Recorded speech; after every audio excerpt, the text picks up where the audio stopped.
আজিৰ কেবিনেটত আমাৰ জীৱিকা সখী বাইদেউসকল আছে। কিছু জীৱিকা সখী ৫,২৪২ গৰাকী বাইদেৱে স্কুটি পোৱা নাছিল। তেওঁলোকক আমি একোখনকৈ স্কুটি দিবৰ বাবে সিদ্ধান্ত গ্ৰহণ কৰিছো।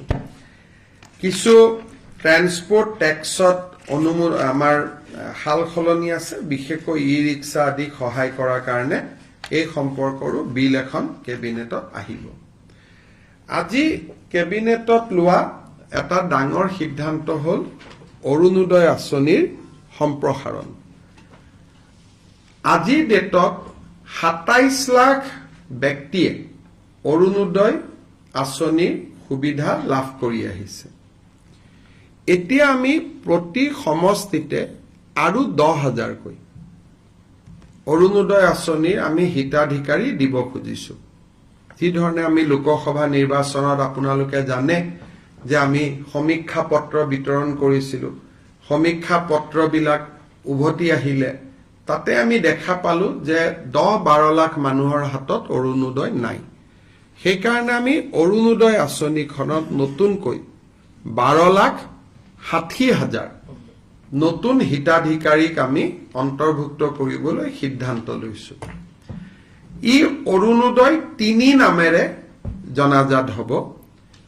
অৰুণোদয় ২ৰ বেনিফিচিয়াৰীসকলেও ৩ৰ বাবে নতুনকৈ আবেদন কৰিব লাগিব আৰু ৩ত নতুনকৈও আবেদনকাৰী অন্তৰ্ভুক্ত হ'ব।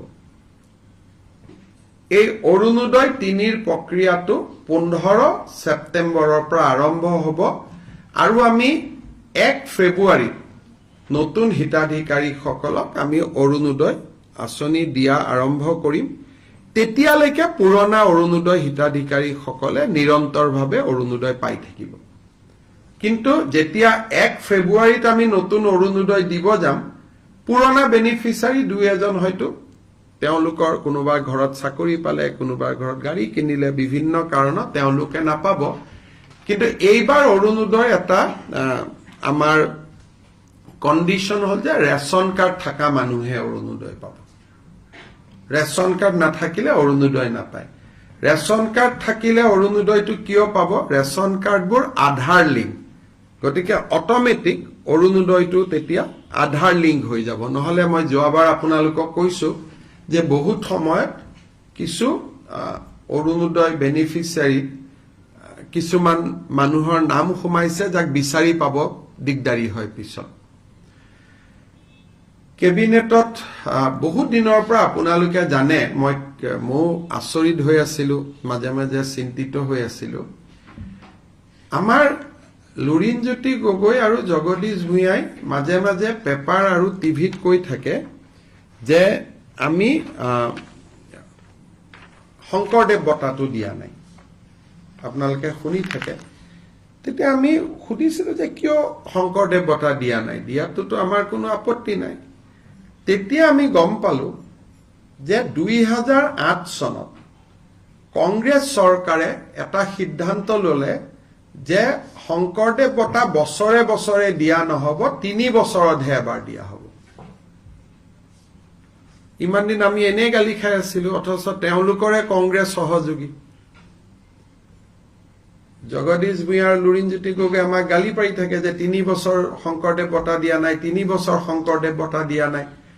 আচলতে ২০০৮ চনত কংগ্ৰেছ দলে এটা সিদ্ধান্ত ললে যে আমি ৩ বছৰৰ মূৰে মূৰেহে শংকৰদেৱ বঁটা আমি দিব পাৰিম। সেইকাৰণে ২০১১ত কনক সেন ডেকাক দিছিলে, ২০০৮ত শৰ্মিলা টেগুৰক দিছিলে, ৯-১০ দিয়া নাছিলে। আকৌ ২০১৪ত ML ভাৰাদে পাণ্ডেক দিলে, ১২-১৩ত দিয়া নাছিলে। সৰ্বানন্দ সোণোৱালৰ চৰকাৰেও তেনেকে ১৭ আৰু ২০ত দিলে, বশিষ্ঠদেৱ শৰ্মা আৰু ভৱপ্ৰসাদ চলিহা। এতিয়া ৩ বছৰ হৈ গ'ল, ২০২৩। গতিকে ২০২৩ চনৰ শংকৰদেৱ বঁটাৰ বাবে আমি বিশিষ্ট নৃত্যবিদ সোণাল মানসিঙক আজি এক্সপাৰ্ট কমিটিৰ অপিনিয়ন মতে আমি নিৰ্বাচিত কৰিছো। গতিকে ইমান দিন আমি এনেই গালি খাই আছিলো, আজিহে এইটো 86ত আৰম্ভ কৰোঁতে এজিপিৰ দিনত এইটো বছৰে বছৰে আছিলে, বাৰ্ষিক বঁটা আছিলে। 1986ত আৰম্ভ কৰিছিলে। প্ৰথম বঁটা কীৰ্তিনাথ হাজৰিকাই পাইছিলে, 87ত ভূপেন হাজৰিকাই পাইছিলে, 88ত সত্যজিৎ ৰয়ে পাইছিলে, এনেকে 89ত মহেশ্বৰ নয়গে পাইছিলে। কিন্তু 2008ত কংগ্ৰেছ চৰকাৰে যি কাৰণে নহওক কিয়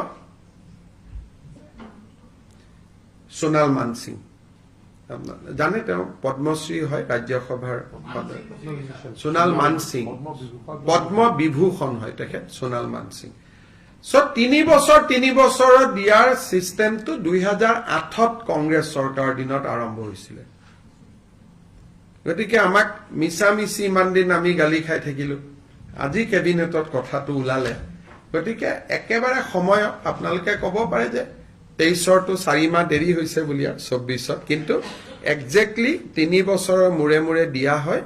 গতিকে আমি সোণাল মানসিঙক দিবৰ কাৰণে আমি সিদ্ধান্ত লৈছো, আৰু তেখেতে যিটো দিনতে সন্মতি দিয়ে তেনেকে আমি নৱেম্বৰ মাহত আমি এটা অনুষ্ঠান কৰি তেখেতক আমি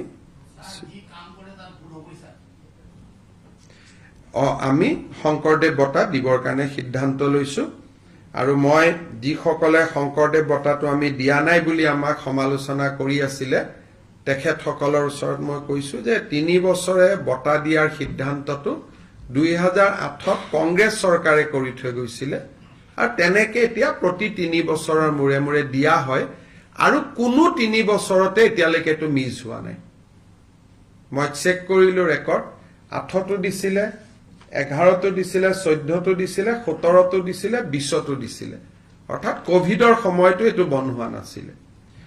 শেষত এটা সৰু কথা যে আমাৰ মাধৱদেৱৰ তিথিৰ বন্ধটো 23 তাৰিখে আছিলে, কিন্তু আমাক সকলোৱে জনাইছে যে এইবাৰ 23 তাৰিখে সন্ধিয়াৰ পৰাহে তিথি লাগিব, একচুৱেল সকলোৱে উদযাপন কৰিব 24 ছেপ্টেম্বৰত। সেইকাৰণে মাধৱদেৱৰ তিথিৰ চৰকাৰী বন্ধটো আমি 23 ছেপ্টেম্বৰৰ পৰিৱৰ্তে 24 ছেপ্টেম্বৰলৈকে আমি লৈ গৈছো। আৰু কিছু সৰু সৰু সিদ্ধান্ত কেবিনেটত আছে, এইটো টুইট বা ছচিয়েল মিডিয়া যোগে আপোনালোকে